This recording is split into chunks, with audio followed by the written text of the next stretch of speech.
Vereador de nossas vidas, te agradecemos por o Senhor ter nos trazido para mais um culto solene ao Senhor, no qual podemos cantar com os irmãos, ouvir a tua santa palavra e ter a oportunidade de dedicar solenemente nossas ofertas e nosso dízimo ao Senhor. Te agradecemos porque o Senhor tem nos dado a oportunidade, mesmo que o Senhor não precise de nós para manter a tua obra, mas o Senhor nos permite, assim, graciosamente, que contribuamos para a manutenção do teu reino. Somos-te gratos porque o Senhor tem mantido nossos lares, não tem permitido que nossos irmãos passem por necessidade, e aqueles que têm tido dificuldade, o Senhor tem permitido a nossa igreja ajudar fielmente, e por isso estamos muito alegres, porque o Senhor nos garante o nosso sustento, e sabemos que podemos a cada dia pedir ao Senhor pelo nosso pão. Te pedimos que dê sabedoria na gestão desse recurso, que o nosso conselho seja usado da forma mais sábia possível, para que esse recurso seja como que multiplicado no emprego e no uso para a promoção do teu reino e da tua glória.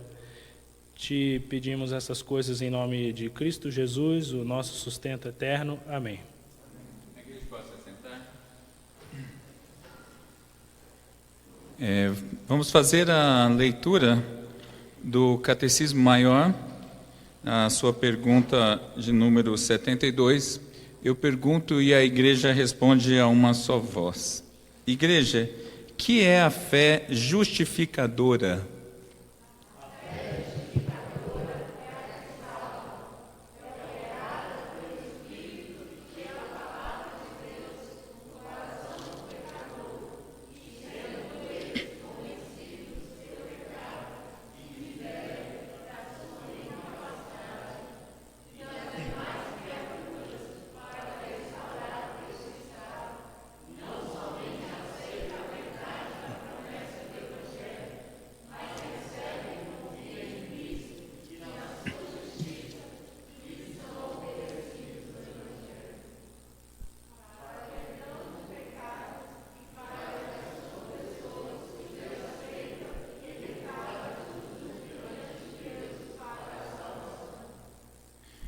Que o Senhor avive essa fé em nosso meio. Abra a sua Bíblia no Evangelho segundo Lucas, capítulo 7, a partir do versículo 11. Lucas 7, a partir do versículo 11. Ouça com fé a palavra do Senhor. Em dia subsequente, dirigia-se Jesus a uma cidade chamada Naim, e iam com ele os seus discípulos e numerosa multidão. Como se aproximasse da porta da cidade, eis que saía o enterro do filho único de uma viúva, e grande multidão da cidade ia com ela. Vendo-a, o Senhor se compadeceu dela e lhe disse: não chores. Chegando-se, tocou o esquife e, parando os que o conduziam, disse: jovem, eu te mando, levanta-te. Sentou-se o que estivera morto e passou a falar, e Jesus o restituiu à sua mãe. Todos ficaram possuídos de temor e glorificavam a Deus, dizendo: grande profeta se levantou entre nós, e Deus visitou o seu povo. Esta notícia a respeito dele divulgou-se por toda a Judéia e por toda a circunvizinhança. Vamos orar.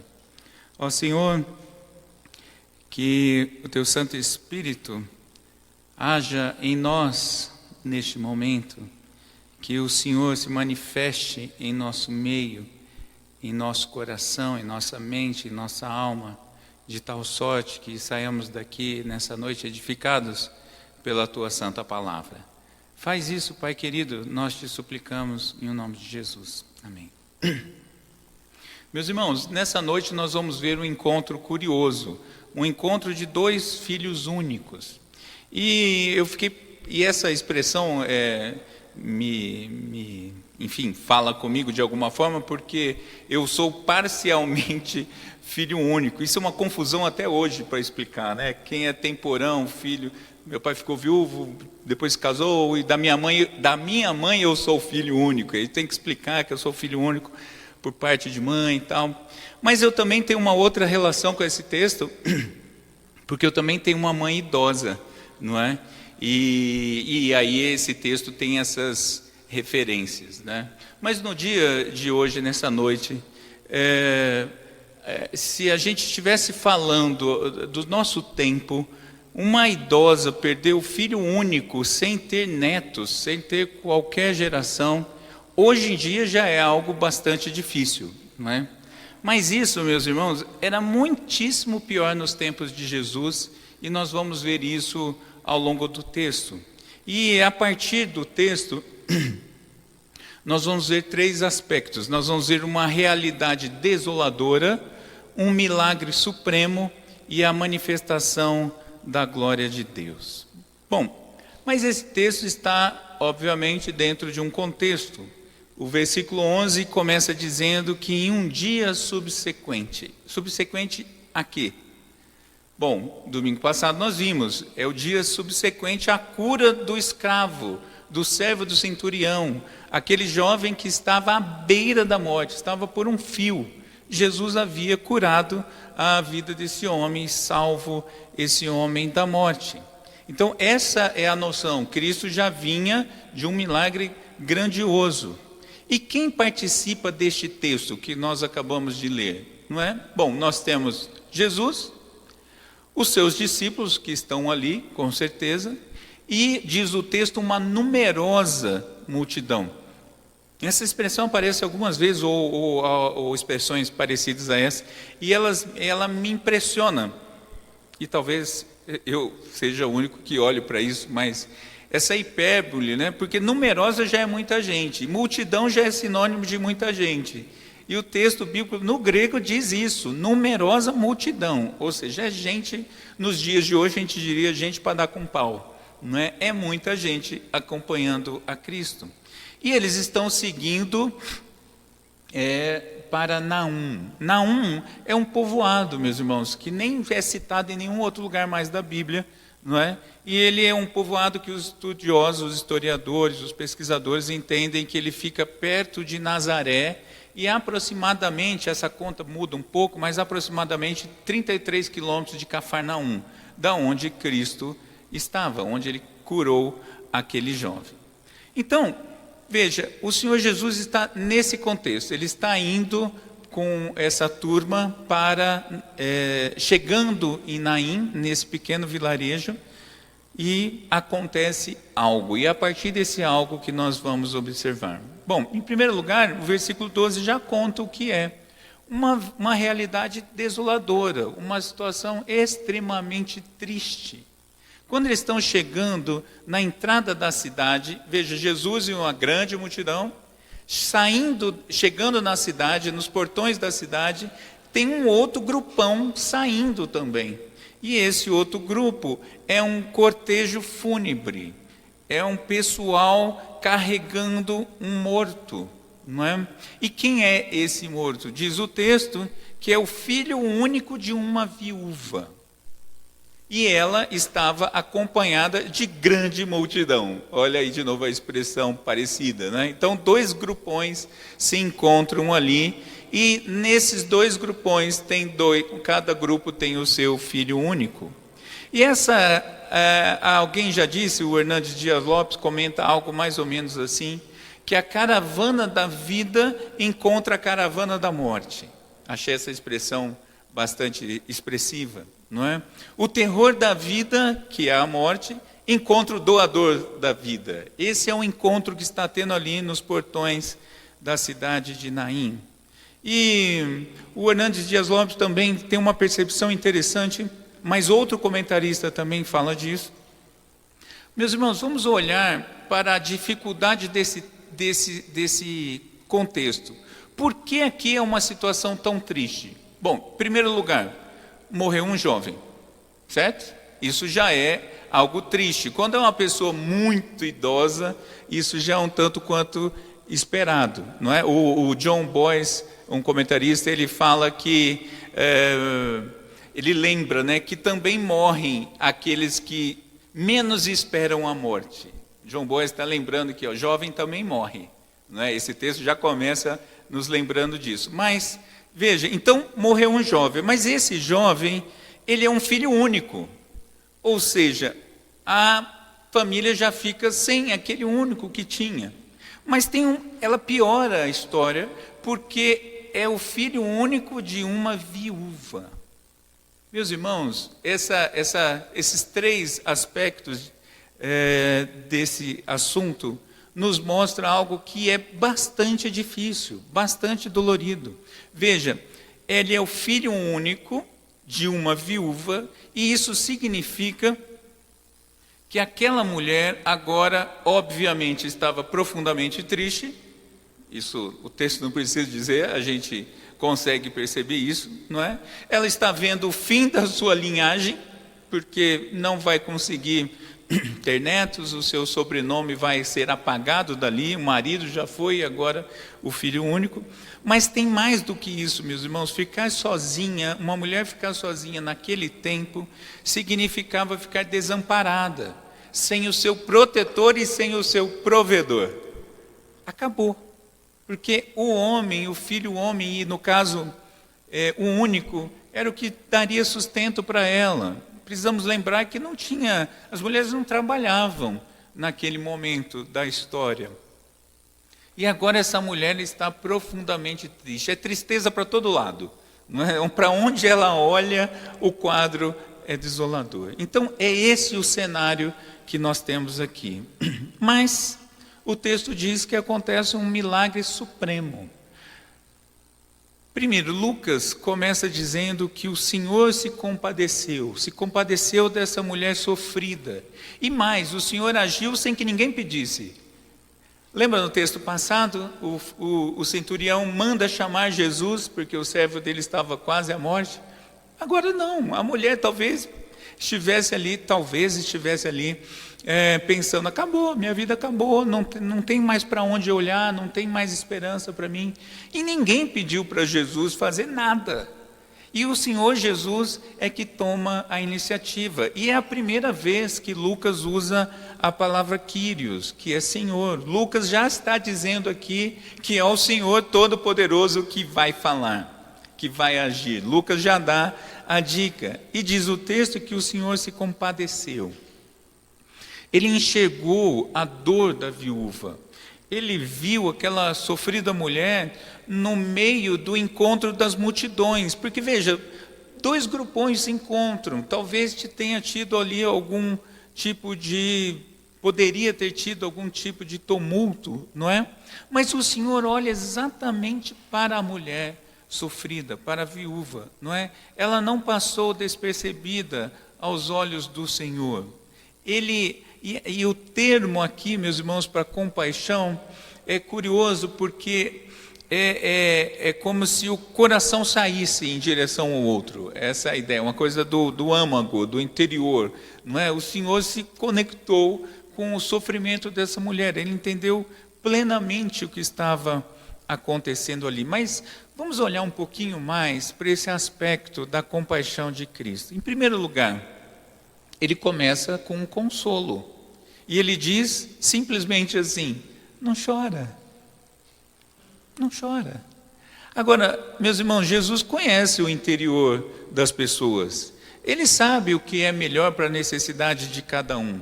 E, humanamente falando, num sepultamento é um lugar de lágrimas, naturalmente, não é? E dizer, não chore, para a mãe que acabou de perder o único filho, se fosse da boca de qualquer um de nós, não tinha sido muito bom, não tinha sido uma boa palavra, não surtiria talvez efeito nenhum. Se eu ou você tivéssemos chegado para a viúva e falasse, não chora, e ela vai falar, como assim? Mas foi o Senhor que disse isso. E quando é o Senhor que fala, o consolo é completo, porque vem da parte de Cristo. Quem disse não chores é justamente aquele que pode dar a vida. Então o Senhor, a primeira coisa que Ele faz em relação a essa mulher é consolá-la. Ele podia curar o menino, ele podia ter dado uma ordem, ele podia ter feito qualquer outra coisa primeiro. Mas a primeira coisa que ele faz, a partir da sua compaixão, é consolar essa mulher. Mas em segundo lugar, ele parou o cortejo. Provavelmente eles estavam conversando, o povo ainda estava caminhando, mas diz o texto que o Senhor tocou no esquife, ou no andor, como diziam antigamente, mas literalmente ele tocou no caixão. É verdade que não era igual aos nossos caixões, era um tipo de maca, mas o que era, não importa, o rapaz morto estava ali, estava sendo carregado nesse objeto, não é? E tocar num objeto cerimonialmente impuro tornava a pessoa impura. E Cristo não, Cristo é o Senhor, e Ele para isso, já mostrando quem Ele é. Ele toca ali, é como se Ele chegasse para as pessoas e simplesmente para, não é? Tocou e as pessoas pararam, provavelmente, porque o jovem vai se levantar depois, colocaram no chão. E aí o Senhor então dá uma ordem, mas dá uma ordem ao rapaz morto. Meus irmãos, às vezes a gente não mergulha tanto nos detalhes do texto, né? Ou talvez não gastemos tempo com as palavras que o Espírito mesmo usou para revelar a vontade do Senhor. Mas o Senhor estava conversando com um defunto. Para pensar. É isso que está acontecendo. Tem um rapaz estendido, como diz aquela, está lá o corpo estendido no chão, e o Senhor vai falar com um defunto, literalmente, não é? E ele dá uma ordem, ele não só conversa, não é? E o Senhor diz que eu te mando, levanta-te. A ordem dele é só essa, levanta. Bastou apenas uma palavra. Quem é que pediu apenas uma palavra, meus irmãos? O centurião, no sermão de domingo passado, ele falou: Senhor, basta uma palavra tua e meu servo vai ser curado. E agora o Senhor mostrou que o centurião estava certo. Com apenas uma palavra, esse rapaz torna a viver. O Heineken, um comentarista, ele chama de ressuscitação e não de ressurreição, não é? Por que ele usa esse termo? Apenas para lembrar que esse jovem vai voltar a morrer. Ele não foi ressuscitado e não está glorificado. Ele vai morrer de novo em algum tempo. Mas agora o Senhor o trouxe à vida. E a evidência de que teve um milagre aqui, meus irmãos, primeiro que o jovem senta, mas depois que ele começa a falar. Lembremos que os corpos eram envoltos em faixa. Então não deve ter sido uma cena muito... Nos dias de hoje seria uma cena de filme trash, né? Alguém se desfazendo das faixas, não é? E se levanta e agora começa a falar. Então é óbvio, o Senhor agiu sim, e o rapaz obedeceu à voz do Senhor. E por último, diz o texto que Jesus restitui o filho à mãe. Jesus agora devolveu a esperança para aquela mulher aflita. A misericórdia de Jesus, que estava antes nas palavras não chores, agora se transformou na prática da mulher ter de volta o seu filho para si. E meus irmãos, um milagre dessa natureza, ele já foi prefigurado no Antigo Testamento, e nós lemos intencionalmente na liturgia de hoje, não é? 1 Reis 17, Elias já fez isso, o texto que nós lemos. Elias tocou, mas de uma forma diferente do que Cristo, né? Toca no filho da viúva de Sarepta, que havia morrido, e ele também volta à vida. Então veja, o que o Senhor está conectando aqui, não é? Um grande profeta do Antigo Testamento já tinha feito isso. E agora é o Senhor fazendo esse milagre realmente incrível. Isso só acontece mais 2 vezes, meus irmãos. O Senhor vai fazer esse milagre apenas mais 2 vezes, enquanto aqui neste mundo. Então veja, uma situação terrível e agora um milagre gigante. Qual a consequência disso? O que aconteceu depois? E o texto termina com Deus sendo glorificado. Perceba, o texto diz que todos ficaram, a partir do versículo 16, todos ficaram possuídos de temor. E aqui, é óbvio que não é aterrorizados, não é ficar com medo do que aconteceu, mas é cheio de reverência a Deus, porque alguma coisa muito grande acabou de acontecer. E essa é a consequência natural disso, meus irmãos, é a manifestação da glória de Deus. Porque, afinal de contas, o povo ali ao redor, e aí, lembremos, são duas grandes multidões, esse povo todo ficou cheio de reverência, cheio de temor, porque estava diante de um grande feito de Deus. Obviamente, a resposta natural disso, de uma pessoa reverente, é glorificar a Deus. A reverência, o reconhecimento de quem Deus é, nos leva à adoração, nos leva a cultuar a Deus. E a gente cultua a Deus por quem Deus é, e eles estavam ali diante de Cristo, o Messias prometido. Eles estavam já nessa expectativa de receber o Messias. E diante desse milagre, a primeira coisa que eles dizem é: olha, é um grande profeta. Agora, quem disse algo parecido foi o próprio Moisés, em Deuteronômio 18:15, que diz que viria um grande profeta no futuro. E um outro detalhe, meus irmãos, Cristo está no começo do seu ministério. As pessoas ainda não têm muitas palavras para explicar quem é o próprio Cristo. Então, é óbvio que Cristo é muito mais do que profeta. Mas aqui talvez fosse a maior expressão que eles tivessem ali naquele momento. E ele está dizendo que é um grande profeta que está no meio de nós, e eles confirmam que esse profeta é no mínimo da parte de Deus, porque eles dizem ainda assim: Deus visitou o seu povo. Nós lemos em Lucas, a primeira leitura da liturgia, não é? Deus visitou o seu povo. Quando Jesus nasce, quando ele é um bebê, não é? Zacarias ali percebe e afirma isso, que Deus havia visitado o seu povo. E não é à toa, meus irmãos, afinal de contas, o que eles acabaram de ver é algo divino, é algo que só Deus pode fazer. E por conta desse milagre, por conta dessa grande obra do Senhor, a fama de Jesus corre por todo canto, ela corre por toda a Judeia, não é? Por toda aquela região por onde eles estavam, e aos arredores dali também. A noção é que foi por todo Israel e além de Israel. A notícia deste milagre andou por aí, e as pessoas, obviamente, para isso acontecer, é porque as pessoas não se continham e contavam para as outras o que tinha acontecido. Que coisa, né? Quando você depara com a glória de Deus, o que você quer dizer é para as outras pessoas: Deus existe, e Ele veio, e Ele habitou entre nós. Meus irmãos, esse texto ele é relativamente curto e não tem grandes dificuldades teológicas aqui nesse texto, mas é uma história muito profunda e traz algumas reflexões para nós, para a nossa vida, e eu queria ver com você algumas reflexões para os nossos dias. Em primeiro lugar, o jovem teve a vida devolvida ao corpo, esse jovem que havia morrido.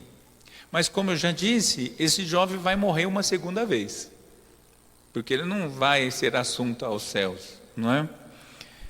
A não ser além da morte ou que Cristo voltasse, mas esse jovem ia morrer de novo. Porém, meus irmãos, isso aponta para algo maior, porque aponta para Cristo. Cristo é aquele que de fato ressuscitou e que venceu a morte. Cristo já está mostrando o que vai acontecer daqui a um tempo. E a obra de Cristo, meus irmãos, é essa: é dar a vida, e vida abundante às pessoas, inclusive garantindo a ressurreição.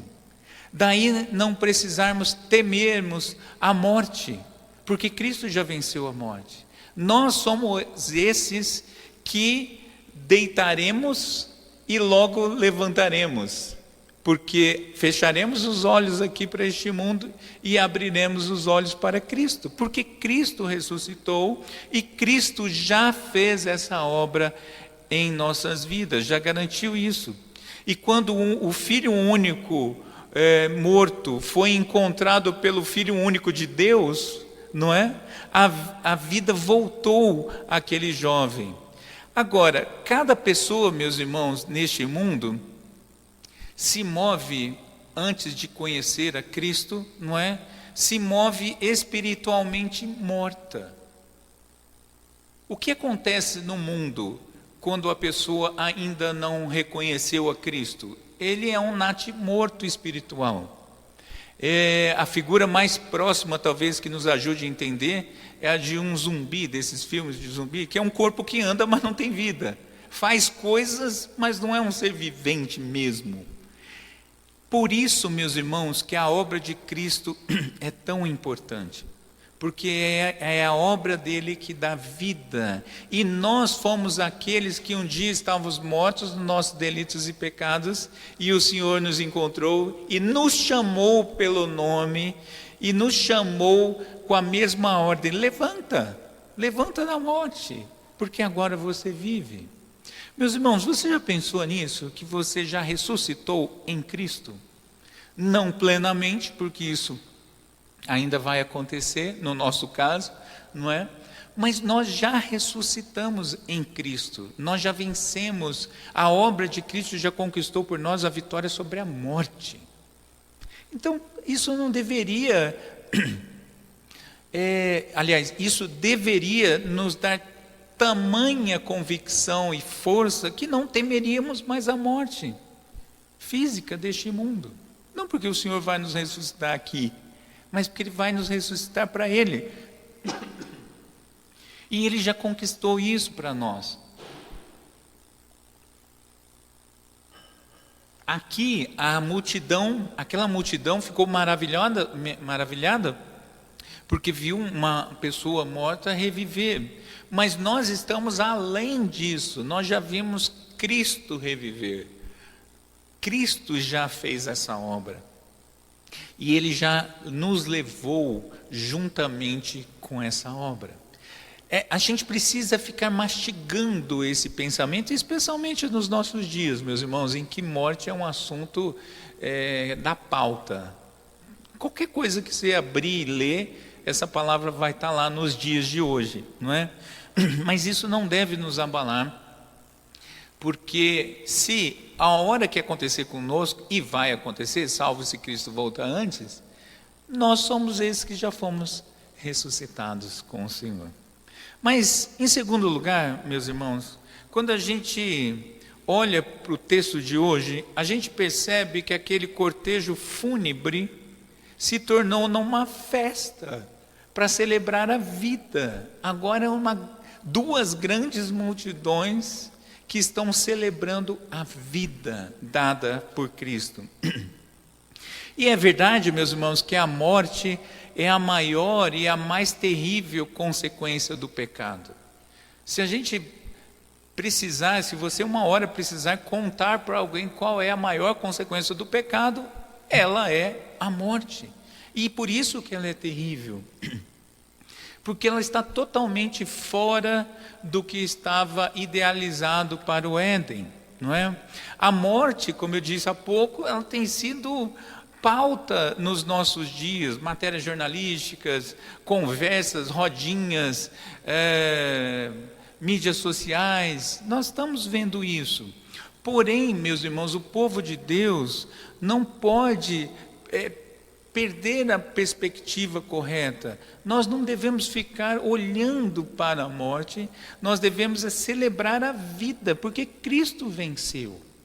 Então nós deveríamos estar olhando para isso. É claro que eu vou falar um pouco mais à frente, é claro que nós nos compadecemos com quem experimenta o luto, é claro que sim, mas isso não deve nos abalar profundamente, porque nós temos a vida, nós já temos essa experiência. E eu te pergunto, você tem celebrado a vida em Cristo? Você tem dito isso? Você tem pensado isso? Você tem se alimentado dessa verdade? Porque nesses dias não há coisa melhor, meus irmãos, não há informação melhor. Cristo vive e Ele já nos deu vida e vida em abundância.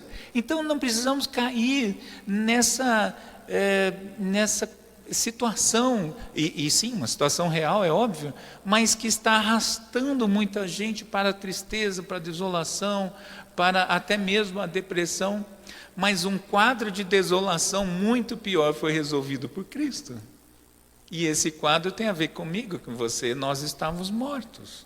E Cristo então nos ressuscitou. E nós, meus irmãos, precisamos lembrar disso. Exercite isso, traga isso à sua memória com mais frequência. Celebre a vida. E, aliás, a própria celebração da vida é uma grande oportunidade nos nossos dias. Mas, em terceiro lugar, e eu vou falar 4 coisas. No final da obra de Cristo, o filho foi devolvido à mãe. Um fato inédito ali. Mas e nós? Nós também fomos entregues ao Pai Todo-Poderoso. Nós estávamos mortos e agora o Senhor nos deu vida e nos entregou ao Pai. E agora nós éramos, meus irmãos, órfãos. Nós éramos aqueles que não tinham perspectiva nenhuma para o futuro, ou nenhuma perspectiva boa para o futuro, e a partir da obra de Cristo nós fomos dados ao Pai, porque agora nós passamos a fazer parte da família da fé. E nós fomos, segundo Paulo, falando aos Efésios, nós fomos adotados em Cristo. Olha que coisa fantástica, meus irmãos. Nós somos inseridos numa família. Nós somos devolvidos agora ao Pai, não é?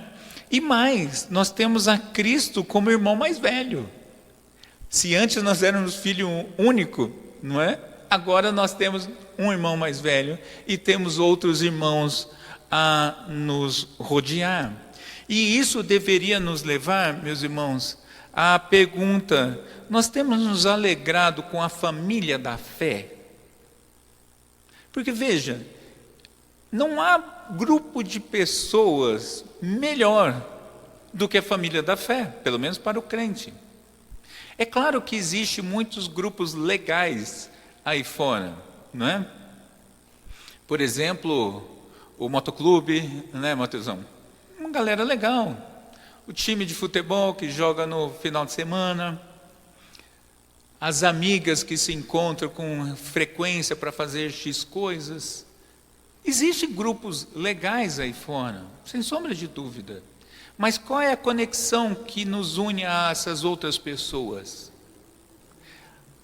A família da fé, a conexão que nós temos, meus irmãos, é Cristo. Porque foi Cristo que nos adotou, que nos conectou à família da fé. E isso deveria ser o melhor lugar do mundo, é como diz o salmista: como é bom e agradável viver unidos, irmãos. Isso deveria ser assim mesmo. Isso não é utopia, gospel. Não, primeiro que é uma verdade, é muito bom e é muito agradável. Agora, o problema é que a gente se perde nos detalhes. Ai, mas fulano falou torto comigo. É verdade, fulano vai falar torto comigo. Eu vou falar torto com muita gente, infelizmente, não é? Ah, fulano fez tal coisa, não me chamou para ir para o cinema, eu vi todo mundo postando na internet que estava na porta do cinema. Meus irmãos, isso são coisas mínimas da nossa vida.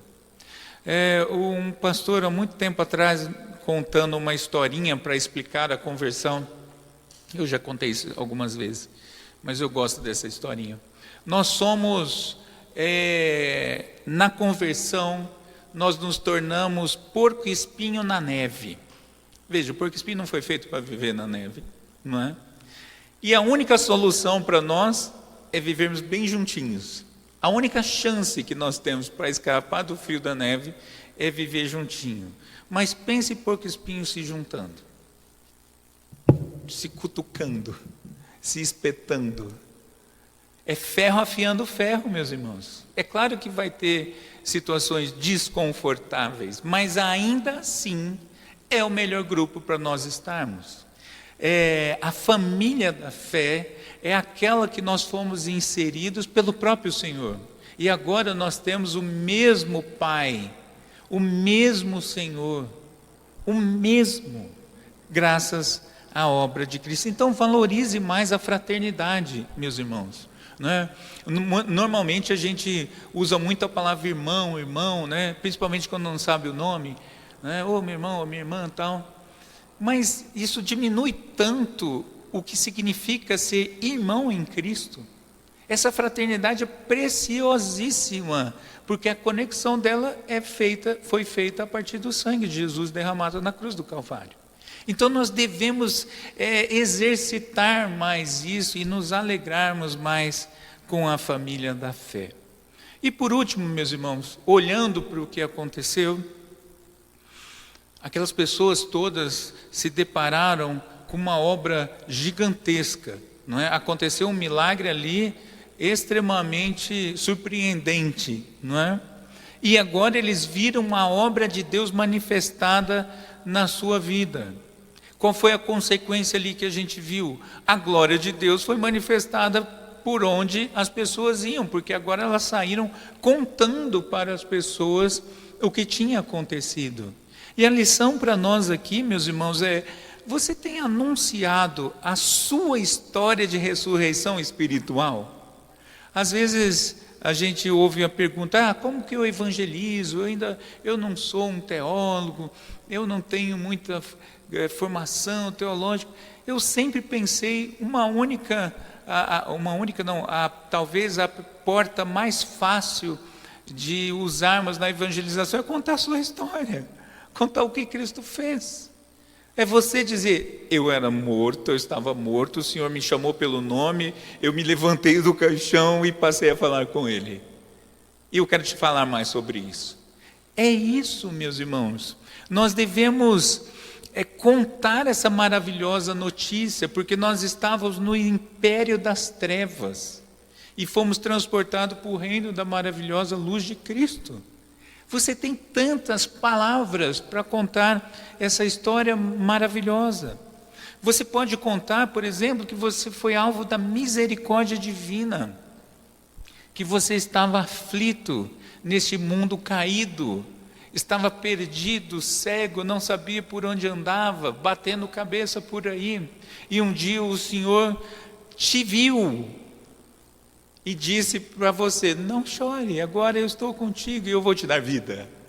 Percebe, meus irmãos, que essa história pode ser usada para contar a sua história para outras tantas pessoas. E detalhe, o Senhor nos manda contar essa história para outras pessoas. Pregar o Evangelho e fazer discípulo. E não tem mistério nisso. E veja, e quando nós fizermos isso, meus irmãos, e todas as vezes que fazemos isso, a glória de Deus é manifestada. E qual um dos princípios da nossa fé? Viver para a glória de Deus. Então, quer ver a glória de Deus manifestada em todo canto? Conta a sua história de ressurreição dada por Cristo. Simples assim, é simples mesmo. Conte para as pessoas. O problema é que nós estamos vivendo uma época de bocas fechadas. Dedos ativos, né? Dedinhos ativos na internet, mas de boca fechada. Boca fechada no sentido de não falar o que precisa ser dito, que é o Evangelho, é isso que nós precisamos. Nós não precisamos de tretas do mundo, nós precisamos de contar o Evangelho, as boas novas de salvação. E o detalhe é que há muitos mortos aí fora que precisam ouvir essa mesma frase de Jesus: levanta-te, levanta-te. E somos nós somos a boca de Deus neste mundo caído. Então, que essa história tão profunda impacte a nossa vida de tal forma que a gente saia daqui realmente mais alegres com a vida que temos em Cristo e mais animados com a proclamação do Evangelho, para que sim, Deus seja glorificado em todos os cantos dessa terra. Vamos orar. Pai querido, O Senhor fez essa obra em nossa vida. Nós estávamos deitados no leito da morte espiritual, perdidos em nossos pecados, sendo carregados para um sepultamento infernal. Mas o Senhor, por graça e misericórdia, nos chamou pelo nome e nos deu vida. E essa vida é abundante. E é um privilégio, Senhor, caminharmos com a família da fé. É uma alegria, é uma bênção do Senhor, é um mecanismo que o Senhor deu de proteção para nós mesmos. E Pai, sabemos que outras tantas pessoas ainda precisam ouvir o Teu chamado. E nós te pedimos, usa a cada um de nós, Senhor. Usa no meio da nossa família, usa-nos na escola, no trabalho, nessa sociedade. Usa-nos, Deus, onde o Senhor quiser.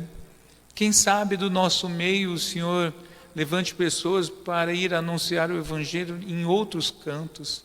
Faz isso, ó Deus, em nosso meio, porque o nosso objetivo principal é que o Seu nome seja glorificado, hoje e sempre. Amém.